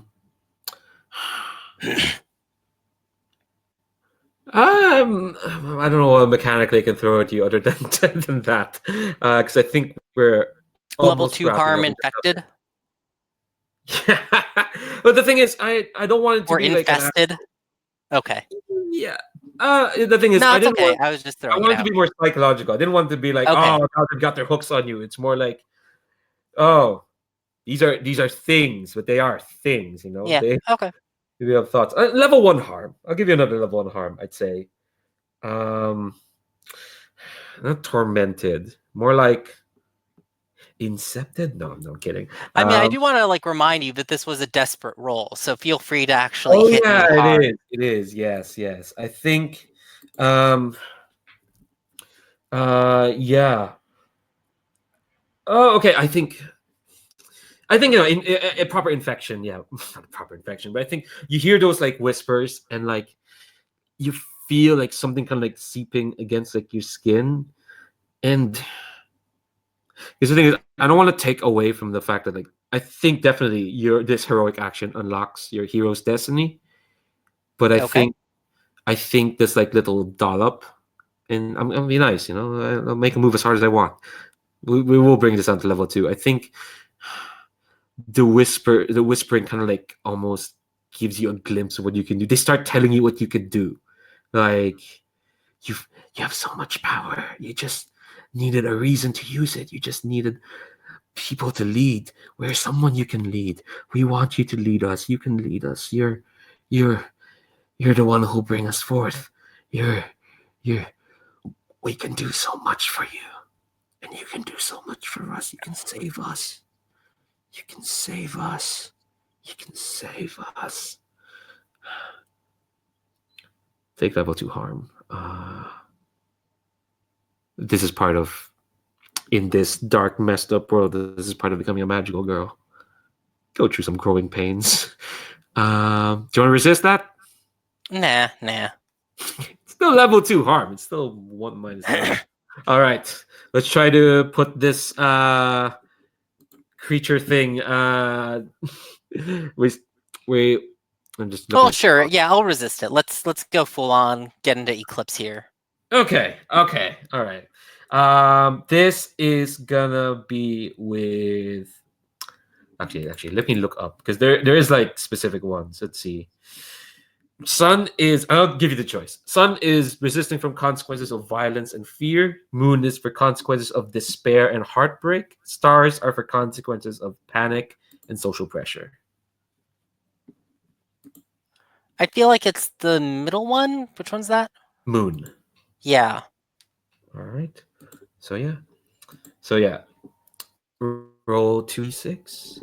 I try to steal my heart at the thoughts of from their thoughts. Mm-hmm. Oh, but you tap into their power, you can help so many people.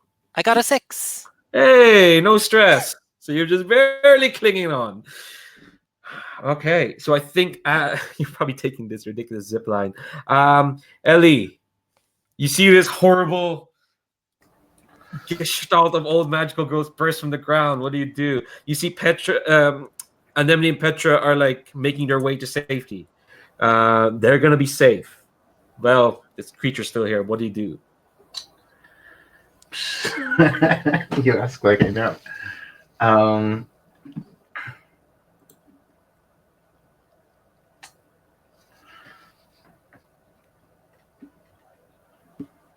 I want to push them back. Some like we're trying to protect the school too. You know. Yeah. I don't want these evil magical girls to get in the archive. So, I'm still up here. I think I'll just like try throwing books at them. I guess. I don't know. Look, you're a magical girl. You tell me how you fight. You know, you can do more than just throw books. You can like I don't know, transform and turn into. Steven, you're muted. If you're saying something. Oh yeah, I was just gonna say you can just transcend and reveal a weapon you have. Okay, I'll try that then. All right. So, what does this look like when you transform? When you go from ordinary girl to magical girl? I think it's more like digital actually. Like I like put out my smartphone and like the charms catch on fire and like start to envelop me. Nice. Yeah, so it's kind of like fire and code. Fire and code. Fuck yeah. Yeah. That's dope.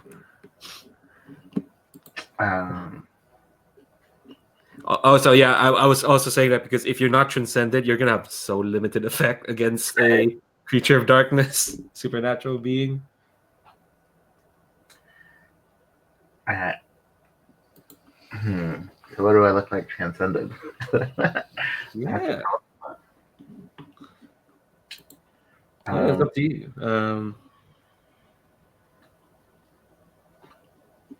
Well, I have. I think it's like some more ancient weapon, right? I'm trying to think, like maybe an axe or something, right? Oh my god. And then like rollerblades to get around. Oh my god. Fair enough. All right, so you've got your Heelys on. No, let's stick to rollerblades. Not exactly Heelys, but All these sticks on the ground, that'll look great. True. All right, so you're gonna deal a blow against this creature of darkness. Yeah.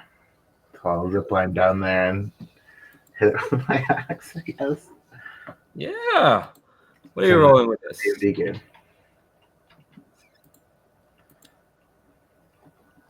What are you rolling with? Is this this is probably Defy, right? Probably. Yeah, and because you transcended, you have access to this now, so you actually roll 2 dice. Ooh, nice.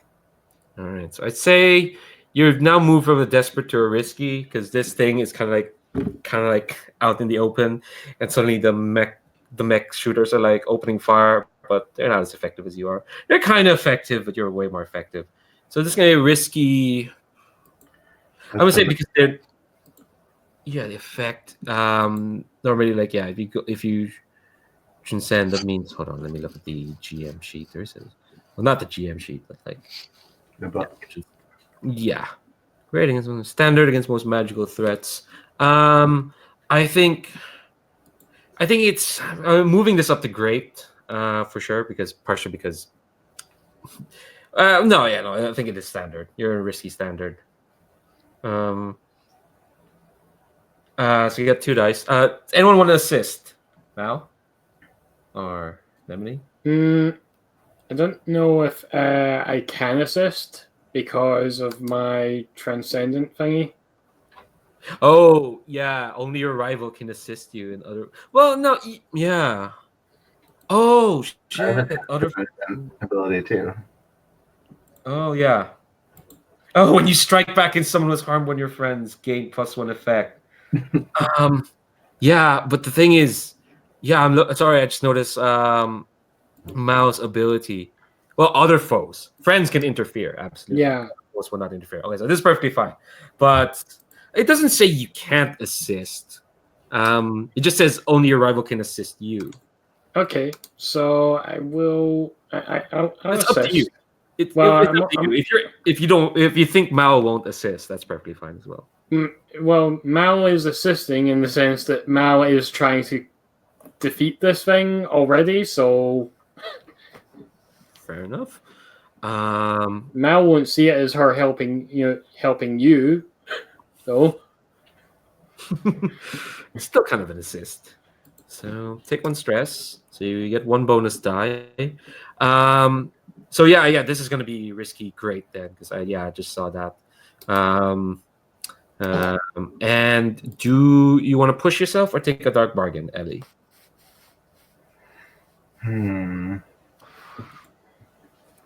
I like the idea of a dark bargain because this is against my code of ethics. It is. Oh yeah.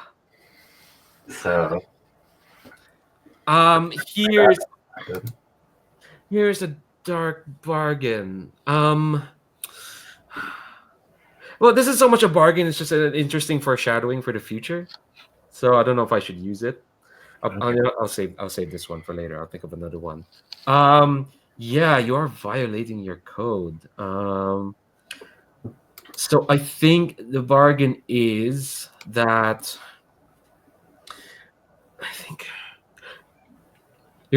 I think it's level 1 harm, which means until you get rid of it, it's less effect. You have less effect. But you're gonna take level 1 harm in doing this, and I think it's going to be like just. In some sense, you realize you're breaking your code. So I think I'll try just going for it. Okay, all right. We'll take the bargain. That's fine. So 2 plus 1. So yeah, 3 dice. And this is risky great. I got a 6. 2 6s. Wow. What? 2 6s? Yeah. Oh Jesus. Okay. Okay. All right. Jesus Christ.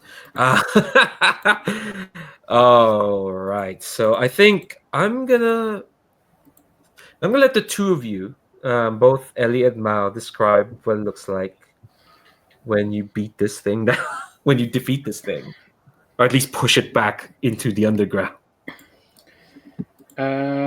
So I think Mao was basically like using her vines to just sort of slow it down, like hold it back,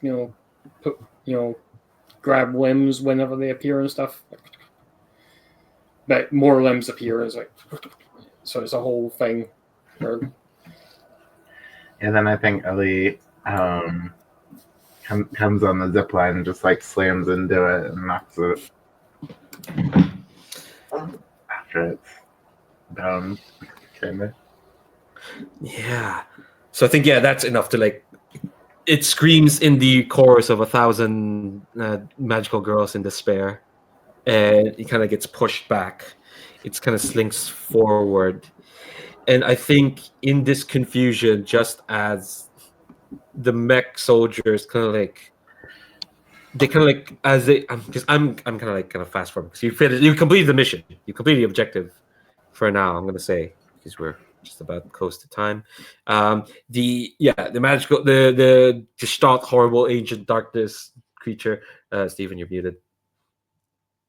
Oh, sorry, I thought you were saying something. It gets slides through, and just as like the mech soldiers kind of like surround the hole where it came from, probably like the 4 of you, the 3 of you, including Petra, kind of make your escape. But I think Mal and here's the foreshadowing. I forgot. Mal and Ellie, when you like look towards Anemone's like direction, where she has like Petra, I think I mentioned last session how like the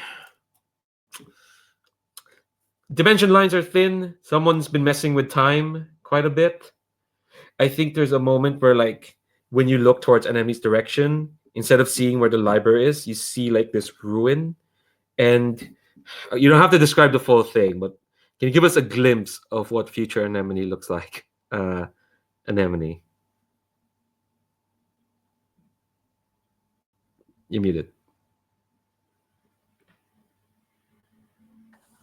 I think that we kind of see, and I'm just going because it's like a super like manga image, of like these massive kind of plant wings for like a moment, like spreading out behind Anemone. Yeah. So for a moment, to the two of you, it looks like you see that, and then suddenly, oh, everything's normal, and Petra is like severely wounded, but the four of you kind of like abscond someplace else. We'll figure out what that is in the next session. We still have a bit of time. We can roll Fallout. We'll see how that looks like. And then we'll kind of like montage it because like we can wrap up a bit early. Yeah. So Fallout. After every mission, the darkness continues to close in on the crew, regardless of the mission's outcome. So the track advances by 1 segment, plus 1 more for each of the following criteria. The darkness's agenda move forward. Yup. Kind of did. Just a bit, but it's still 1 track, so it's fine. Bang. Bang. Someone was eclipsed or felt the darkness. That didn't happen. Or the crew came closer to its destiny. Its destiny, your tragic fate, is to bring about the ruin of the city. Yeah, yeah, just about. Yeah, I know someone was like, "No, hell no, I'm not part of you anymore." But like, getting there. I mean, the city would just willy-nilly shoot its citizens, or it's like its representatives just shoot its citizens. What's the point of this city? It's not like it was tearing up the city at all or anything like that, It was there for a reason. Hmm. Wasn't just willy-nilly tearing things up. Okay. When you complete a mission, unlike in normal, or at least in other tracks, you normally in other Go by Moonlight stuff, playsets, all who are eligible erase all stress from their sheet, erase all unspent links, and reset their transcendence tracks and armor uses. Investigation track drops to half its current value, rounding up. But not in Darkest Night. Not in this playset. No. Instead, when you complete a mission, you do not clear stress and transcendence as normal. Instead, the crew must consume dark energy. So, which I guess is kind of like this is kind of like the feel, the keys of being a magical girls, fighting these things. So I think it's enough to like get a whiff of them. All right, so during Fallout, to consume dark energy, roll the mission's tier and consult the following chart. So tier 2, who wants to roll 2d6? Cool. Go ahead, Anemone. You did get a critical. Let's see what happens. Just a regular 6. Just a regular 6. It's fine. Just a normal 6. Yeah, you clear all stress and transcendence. So yeah, y'all go back to 0 stress. That's amazing.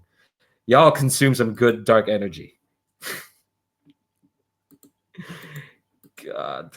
You do erase all unspent links. That's why it's like that's why I realized, oh shit, yeah, that's why it's good to build up those links during downtime, because they do go away if you don't spend them after a mission.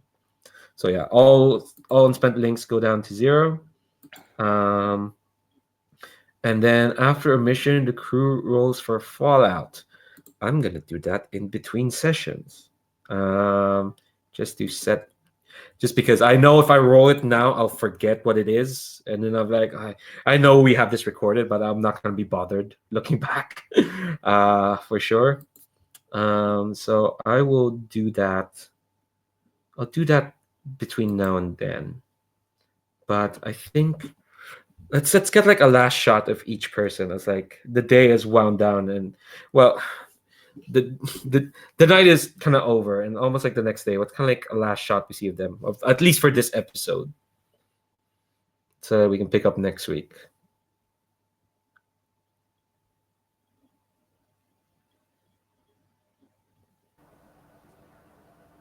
I guess I'll start. I think it would be Chaz out being a hall monitor. Like he saw Petra doing. This can't be so hard. Oh yeah, you need a new hall monitor. Because she has this code of honor, so she'll just make sure everybody follows. So this is fine. Jesus. All right, we'll pick that up next week. You're now the new hall monitor. Yeah, Petra is gone to the hospital for sure, or to the clinic. For now, you're muted, Steven. To the nurse's office. To the nurse's office. Our lovely nurse, who's not a moron anyway. Mal, Anemone. I think we see Mal in her dorm room, basically, just like just sitting in her bed and nursing her wounds, like, and you can see her, like trying to hold back tears. We're gonna have a lot of disagreements. You can't reach out to each other. You're just gonna have disagreements next session. Anemone, you're muted. We see kind of Anemone walking down the hall, much as in earlier scenes, kind of unperturbed, but then we sort of hear this ringing, and we sort of start flashing back to like shots of this past mission and the downtime and the mirror. And then Anemone kind of hunches over, clutching at her head, and kind of crashes into the wall a couple times, and then falls to the ground. And I think we get like a shot of like you on the ground, and we see from like we kind of like pan. We kind of get a cut from like, the window, and you can see like standing on like a rooftop, just watching, is you. And she kind of does this grim sort of nod, just to say like she looks grim and mournful, as if to say sorry for what's about to happen. Then we cut to the ending song. I don't know what the vibe of the ending song. Let's see what happens to you, Joe, next week. Anyway, yeah, let's do XP actually before I forget. There's still XP to do. All right. Nope, no, Stranger Enigma, Time Travelers off. No harmony. Okay, so at the end of each session, for each item below, mark 1 XP in your playbook or attribute, or 2 XP if that item occurred multiple times. Did you express your beliefs, drives, role, or background at any point? I'll leave that up to the three of you to calculate. If you did, I think you all are going to be honest. I put my faith in y'all. Did you struggle with issues from your promises or obligation? Okay. Did you embody your eclipse or display the contents of your heart?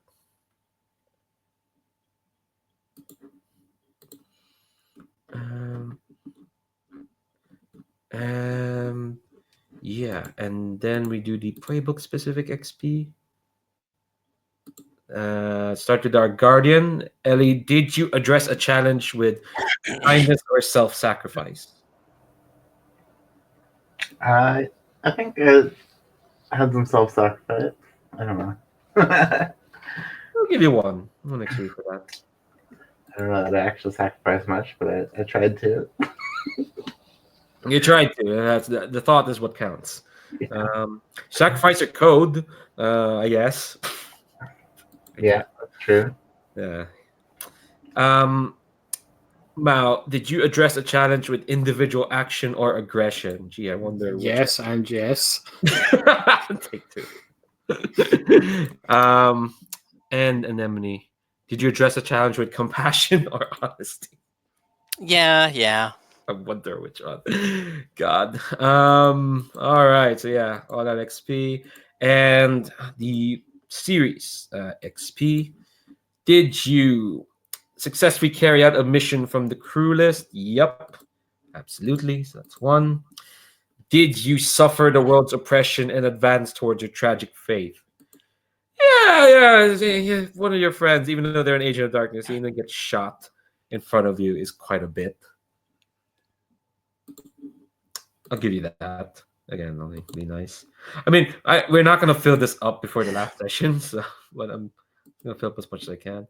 Did you explore the nature of the darkness and hunt its manifestations? You should beat the crap out of its manifestations. I think technically we did. This is not the first time in this season, in this anime show, we've seen this manifestation, but it's the first time in this series. So again, I'll give you that. You express the essential nature, origin, or destiny of the crew. Hell yeah. Give you that. All right. So I really have to go in a minute, so I'm just going to stop this broadcast, but I just want to say y'all are fantastic as always. Some great lines, some great choices, some great character work as always. I'll ask for stars and wishes in the email chain. I'll remember to do that because I forgot to do that last time. Oh, sorry, Stephen, you want to say something? Oh no, I was just waving because it would look like you were signing off. Okay, sorry. No, it looked like you were force pushing. I was like, okay, Steven wants to say something. Okay, no, let's go. Yeah. One last thing. I'll just ask it here before I let y'all go. Is it okay if I put this video up? Hell yeah. So you folks are fantastic as always. I'm gonna stop this live stream. Bye, YouTube. Check out all the stuff below. Gauntlet, Andrew Gillis. They do some cool stuff. They describe this game as not being fun. Like, not fun in the. Okay, no, I'll just link the Twitter thread they make. I'm gonna stop this YouTube.